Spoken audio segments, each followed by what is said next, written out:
Olá, meu nome é Limar Kamaroff e meus amigos, é isso. Saiu hoje, publicado, está quentinho, publicado no Diário Oficial da União, esta resolução 2232/2019 que regulamenta a relação médico-paciente no direito de ambos de falar não.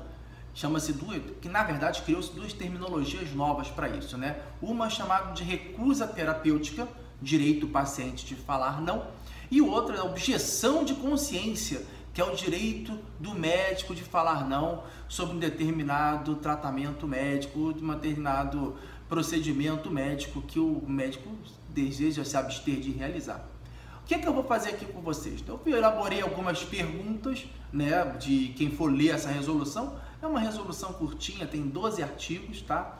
Tem umas 3 páginas aí de PDF. Vale a pena você, profissional médico da saúde, você profissional médico, vale a pena dar uma lida e perceber aí o quanto isso implica na sua vida. Eu, como advogado, o que eu fiz? Decidi simplificar um pouquinho. Quem me conhece já sabe como eu faço.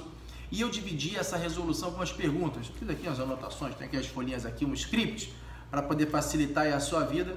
E vamos a elas. A primeira pergunta, obviamente, é o que é recusa terapêutica. Recusa terapêutica, como eu já disse, é o direito do paciente falar não a um tratamento. Hoje, obedecendo a um princípio moderno, hoje nosso direito da autodeterminação ou autogerência do paciente sobre o seu corpo, sobre a sua vontade, sobre a sua doença. Então, o paciente tem esse direito hoje a ser exercido, ele pode falar não, e o Conselho Federal de Medicina acabou de reconhecer esse direito formalmente, botando, obviamente, algumas regras, tá? E isso é importante porque para ele poder falar não, para ele poder exercer a recusa terapêutica, ele tem que ser bem informado.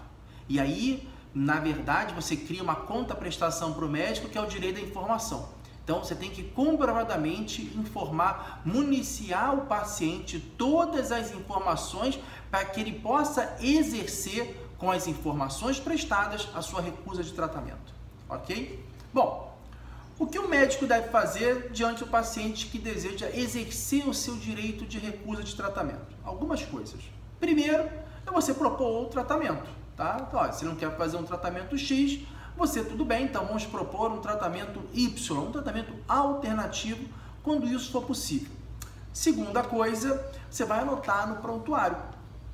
Você vai lá deixar registrar, está lá no artigo 12, vai registrar no prontuário que o paciente, diante de toda a informação dos riscos que aquela sua decisão poderá causar à sua saúde, você vai anotar no prontuário a recusa desse paciente, se possível, na presença de 2 testemunhas, isso a própria lei fala, na própria lei, a resolução, de 2 testemunhas, e num caso muito grave, você vai inclusive comunicar ao Conselho Regional de Medicina, para poder se resguardar.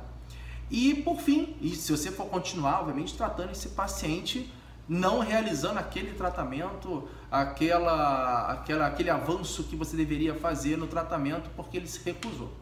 E por fim, você pode exercer a sua objeção de consciência. E objeção de consciência é exatamente isso, é o direito do médico falar não. Diante da sua consciência, daquele fato, aquela recusa do tratamento por parte do paciente, gerar uma objeção, uma trava na sua consciência de continuar exercendo o tratamento médico, ele fala, não vou continuar mais te tratando. E aí você também registra essa informação no seu prontuário. Reparem que essa resolução dá uma força muito grande ao prontuário médico, necessitando, obviamente, você ter esse prontuário médico impecável, porque para comprovar tanto a recusa terapêutica quanto a objeção de consciência, o prontuário vai ser a sua prova magna, a sua prova mais importante. Então, eu não consigo comprovar isso daí, caso vire uma demanda em juízo, através de testemunhas, ok? Então, isso aí é uma coisa importante. Terceira pergunta. Quando o médico deve recusar a recusa de tratamento? A lei também prevê isso daí, algumas hipóteses, para o médico falar, não, você não pode exercer esse direito, tá? E isso é importantíssimo, essa noção de que a recusa de tratamento hoje é um direito do paciente. Então o médico pode se recusar a esse paciente a ter esse direito em algumas hipóteses que a própria resolução fala. A primeira delas é no caso de menor. quando aquela recusa de tratamento gerar de fato um potencial dano a um menor, e aí esses pais não têm toda essa vontade, esse pátrio poder, não avança tanto assim, e o médico pode se recusar diante da objeção dos pais do tratamento, ele pode se obstar a isso aí e realizar, mesmo que avisando aí ao Ministério Público, ao responsável do hospital, ao serviço social, enfim, ele vai correr atrás. E isso a lei deixa claro também, essa faculdade do médico, para se obster e ignorar a recusa do tratamento feito pelos pais ou pelo responsável e dar continuidade ao tratamento.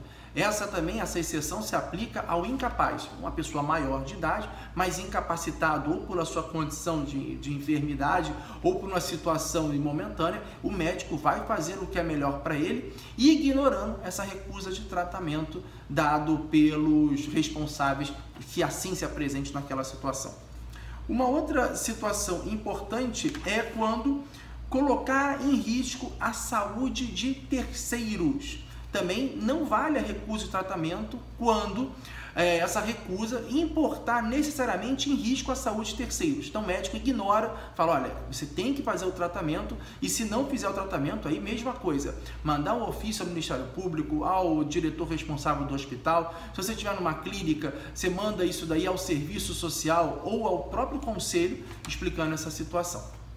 Uma outra dado importante é que também não pode haver recusa de tratamento em doenças transmissíveis. Então, o paciente não pode se recusar a um tratamento se ele tiver portador de uma doença transmissível. Ele tem que ser tratado e, se não for, mesma coisa, essa obrigação para o médico de notificar aos órgãos públicos. E aí é um detalhe importante.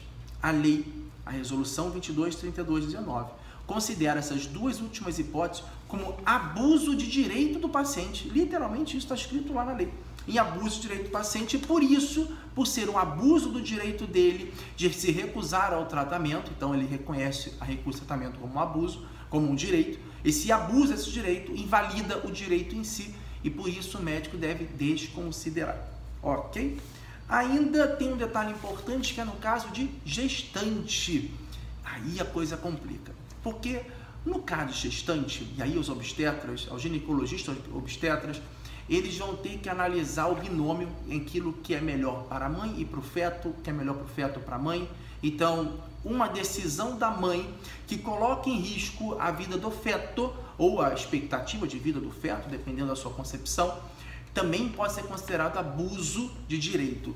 Isso vai ficar na mão do ginecologista obstetra.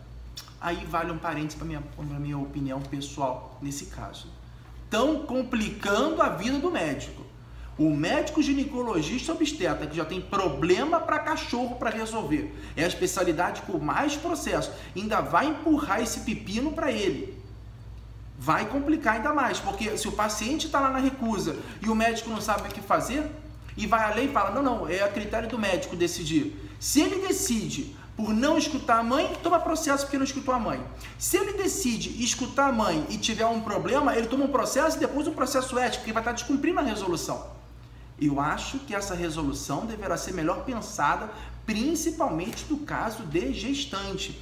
Não é possível deixar essa decisão somente na mão do médico. Empurrar toda essa responsabilidade na mão do médico. Eu acho isso, particularmente, uma covardia para com os ginecologistas e obstetras, tá?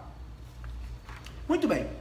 E a objeção de consciência? O que é? Como eu já disse, a objeção de consciência é o poder, é o direito do médico também de falar não. O médico pode falar não para o seu paciente, exercer a sua objeção de consciência quando o tratamento que o paciente queira fazer não é da sua vontade, vontade do médico, o médico entende que aquilo não é o melhor, ou que está indo de desencontro à informação prestada para o médico, ou porque o paciente faltou com respeito com o médico, ou seja, caracteriza o direito do médico de falar não, ou até mesmo quando o paciente, como eu disse anteriormente, deseja recusar, deseja efetuar o seu direito de recusa de tratamento, o médico pode falar, então beleza, não te trato mais a partir daqui, vou registrar no prontuário que você está se recusando a realizar o tratamento proposto por mim, você fica à vontade de procurar um outro profissional e dar prosseguimento ao seu tratamento. E aí vem alguns detalhes, né?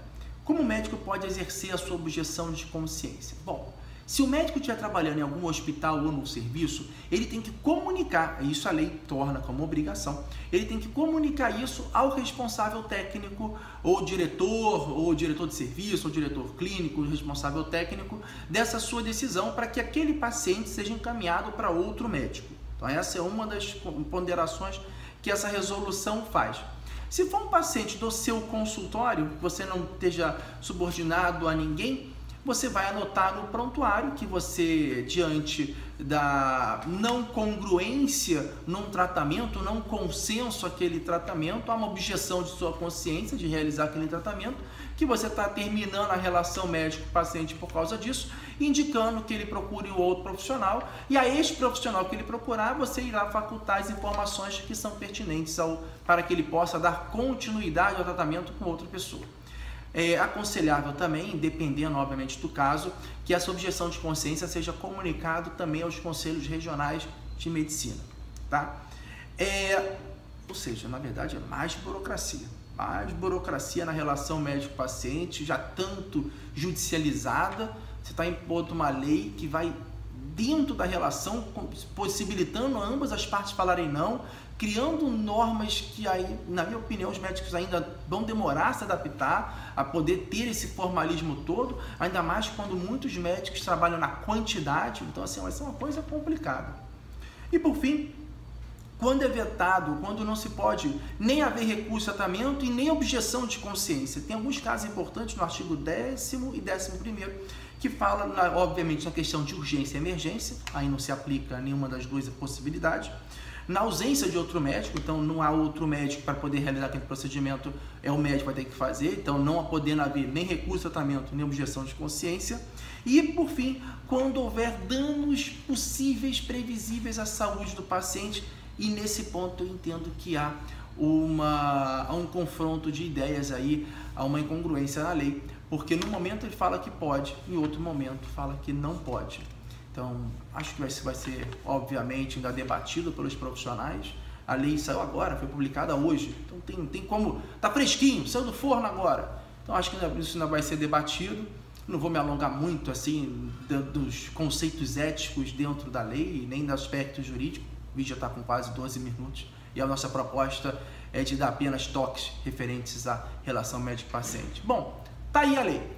Se vocês tiverem dúvidas, sugestões, quiserem comentar, mandem para cá, mandem aqui para mim, eu comento para vocês e vamos lá seguir. Vamos ver qual vai ser a repercussão dessa nova lei aí que atinge diretamente a relação médico-paciente.